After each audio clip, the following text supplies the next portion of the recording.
하나님의 말씀은 누가복음 21장 20절로 시작합니다.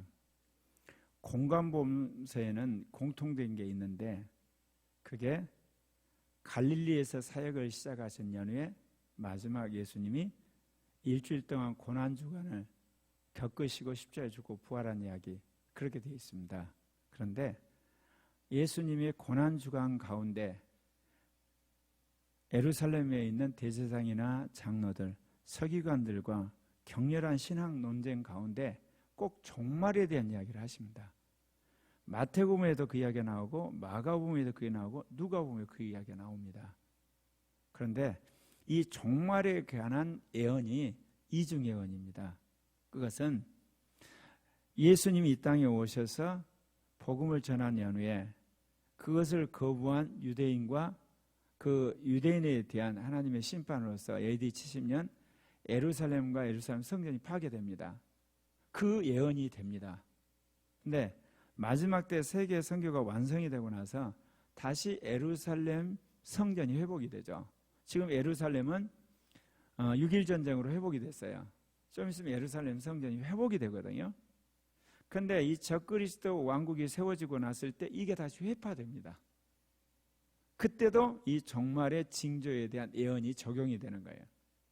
그러니까 여러분이 이 마태복음, 마가복음, 누가복음에 나오는 이 종말에 대한 예언은 실은 거기에 AD 70년 예루살렘 성전과 예루살렘이 멸망한 것에 대한 예언도 되고요. 또 하나는 예수님 지상 재림 직전에 이루어질 회복된 예루살렘과 예루살렘 성전에 대한 멸망의 예언도 됩니다. 그렇기 때문에 여러분이 이중적으로 고려하셔서 그것을 해석하는 것이 낫습니다. 물론 전체적인 그 흐름은 주님의 지상 재림 직전에 있는 예루살렘 성전과 예루살렘 성의 파괴지만 부분적으로는 AD 70년에 있었던 디도 장군에 의한 예루살렘 성과 예루살렘 성전에 대한 예언이라는 것이죠. 너희가 예루살렘이 군대들에게 에워싸이는 것을 보거든 그 멸망이 가까운 줄 알아. 그러니까 예루살렘 성이 그냥 어느 날 갑자기 이방인에 의해서 점령이 되는 게 아니고 이방 군대에 의해서 포위가 되는 기간이 있어요. 점점 와서 이제 군대가 포위하죠. 바로 그때 너희들은 멸망이 가까운 줄 알고 뭐라고 이야기합니까? 유대에 있는 자들은 산으로 도망하며 성내에 있는 자는 나갈 것이며 촌에 있는 자는 그리로 들어갈지 말라. 예루살렘 성 안에 이제 있게 되면 몰살당한다는 겁니다. 그래서 실제로 이 말씀을 그대로 믿은 기독교인들은 AD 70년 디도 장군이 그 포위하기 전에 다 빠져나왔어요. 그래서 그 당시 죽은 사람들이 누구냐? 유대교 골수분자들. 그들이 거기에 있어서 몰살을 당하게 됩니다. 나중에는 AD 135년에 다시금 이 예루살렘에 유대인들이 모여서 그 바코브라고 반란을 하게 됩니다. 그때도 또 이 로마 군대가 처절할 정도로 복수를 해버립니다. 그래서 그 이후로 유대인들은 예루살렘에 아예 거주하지 못하고 로마 제국에 금령을 내리게 됩니다. 그래서 유대인들이 서구라파 전역에 퍼지게 되는 거죠. 나중에 동구라파 러시아까지 퍼지게 되는 겁니다. 그러다가 유대인들이 다시 팔레스타인에 돌아온 것이 1948년입니다. 그만큼 이 예루살렘에 대한 유대인들의 집착은 굉장합니다. 그렇기 때문에 훗날 이 예루살렘을 이제 회복했을 뿐만 아니라 예루살렘 성전도 회복할 날이 올 것입니다. 이 날들은 기록된 모든 것을 이루는 징벌의 날이라.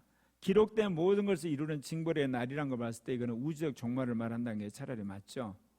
이날에는 아이 벤 자들이나 젖먹이는 자들이 화가 있으리라. 이는 땅에 큰 환난과 이 백성의 진노가 있어요. 왜 그러겠어요? 아이 벤 자들이나 젖먹인 자들은 급히 이동할 수 없다는 것에 대한 상징적인 언어입니다. 적그리스도와 그 군대가 예루살렘을 싸고 이제 완전히 그를 포위해서 그야말로 억압을 할 텐데 그때 빨리 이동해서 도망가지 못한 사람들이 아이 벤 자와 젖먹인 자들이 아니겠습니까? 그거를 이야기하는 겁니다. 지금 그날이 칼날에 죽임을 당하며 모든 이방에 사로잡혀 가겠고, 그러니까 이 적그리스도가 예루살렘 성을 포위할 때가 먼저겠습니까? 전 3년 반이 끝나자마자 포위를 합니다. 그리고 거기에 이제 적그리스도 수도를 삼게 되겠죠. 예루살렘을. 그때 빨리 도망가라는 겁니다. 예루살렘은 이방인의 때가 차기까지 이방인의 재팔피라. 그래서 결국은 이 적그리스도가 완전히 망하될 까지는 그 후 3년 반 동안 이 적그리스도와 이방인들이 장악을 하는 그런 때라고 해석할 수도 있습니다. 물론 이거를 어떻게 해석하는 사람이 있냐면 AD 70년에 이 예루살렘 성이 망하고 나서 다시 회복될 때까지 이 예루살렘 성이 그렇게 될 거라고 이야기를 하는, 그렇게 해석하는 건데 그것도 별 무리는 없습니다. 근데 여기서 1월 성신의 징조가 있겠고 땅에서 민족들이 바다와 파도의 성난 소리로 인하여 혼란 중에 권고하리라. 이거를 상징으로 이해하는 사람이 있거든요. 1월 성신을 국가의 지도자라고 생각하는데 저는 그렇게 이야기 안 해요. 실제로 1월 성신에 엄청난 격변이 일어나요. 그리고 이 땅의 민족들이 그야말로 바다와 이 파도의 성난 소리처럼 서로에게 싸우고 예를 들면 다투는 일들이 벌어져 갑니다. 왜 그러냐면 하늘에 있는 악한 영들이 땅으로 내리게 되면서 사람 사이의 서로의 분노와 또 싸움과 다툼과 그거를 굉장하게 부추기게 됩니다. 그래서 여러 가지 이유로 이 지구상에 말할 수 없는 전쟁과 분쟁, 테러들이 일어나게 되는 거죠. 사람들이 세상에 임할 일을 생각하고 무서워함으로 기절하리니 이는 하나님의 권능들이 흔들리겠습니다. 어떤 국가의 권위체계도 흔들리겠지만 실제로 하늘에 기상 이변이 일어나게 되고 천지지변이 일어나게 되고 수많은 별들이나 혹성들이 움직임에 있어서 엄청난 격변이 일어나게 되는 겁니다. 그때 사람들이 인자가 구름을 타고 능력과 큰 영광으로 오는 것을 보리라. 오늘 이 성경 주석에 보면 이거를 주님의 지상 재림의 징조로 보지 않고 어떤 권위로 보는데 이게 무천년적인 생각을 가지고 있으니까 그렇죠. 여러분, 주님이 이 땅에 지상 재림하십니다. 실제로. 그리고 이 모든 걸 심판하고 이 땅에 천년왕국을 세우실 거거든요.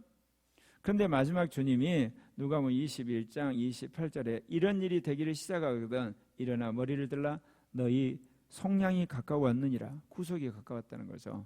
주님이 지상 재림하셔서 한마디로 이 땅에 고난당하는 사람들을 휴거를 시키세요. 곧 구속을 받게 되는 겁니다. 땅에서 가장 먼저 구속을 받은 자들은 14만 4천이. 그들이 누구냐? 아담과 하와의 에덴 동산 이후로부터 전 3년 반까지 지구상에서 정말 복음을 위해서 헌신해서 거룩하다 인정받은 자들, 그들이 먼저 부활을 하고요. 전 3년 반 끝나자마자.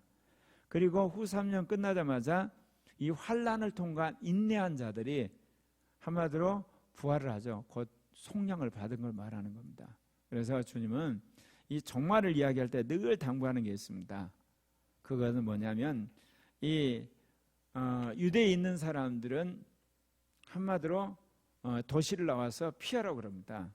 왜냐하면 적그리스도가 예루살렘을 장악할 테니까 그 극심한 탄압과 또한 그 미혹을 이길 수가 없죠. 이게 피하라고 그럽니다. 아울러서 그 환란을 어찌하든지 믿음으로 이겨내라 그런 이야기를 하시죠. 그래서 성경 어디서든지 하나님이 기뻐하는 자, 하늘에 상을 쌓는 자, 그는 환란을 이기는 자지 환란을 피한다든지 또는 환란과 타협한다는 이야기가 없어요. 그래서 인내하라고 주님 말씀하시는 겁니다. 그런데 말씀드린 것처럼 교회사에서 주님이 거룩하고 흠없다고 해서 인을 치는 14만 4천의 무리는 평생을 통해서 환란을 이기는 걸 말합니다.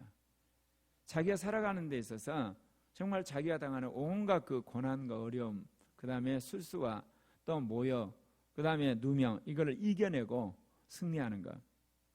어떤 의미에서 지금 문재인 정권 들어서 본격화된 이 동성애 전체주의, 코로나 전체주의, 디지털 전체주의를 통해서 결국은 그리스도인과 교회가 엄청난 지금 어려움을 당하고 있는 이것 또한 주님이 거룩한 하나님의 종들을 세우는 과정이요. 그를 통해서 육신적인 기독교가 이제 몰락하고 정말 신령하고 하나님의 말씀이 충만한 교회가 등장하면서 한국의 재복음화가 시작되는 그런 징조라고 저는 확신하고 이를 위해서 코리아교를 하나님 지금까지 훈련시키셨습니다. 그렇기 때문에 우리는 정말 영으로 몸의 행실을 죽이는 교회, 성령으로 성경을 성취하는 교회, 성령의 증인으로서, 성령을 따라서 예수의 증인됨으로 민족봉을 완수하는 그런 교회가 돼야 되지 않겠습니까? 오늘 하루도 영으로 몸의 행실을 죽이는 여러분이 되셨으면 합니다. 기도하십시다.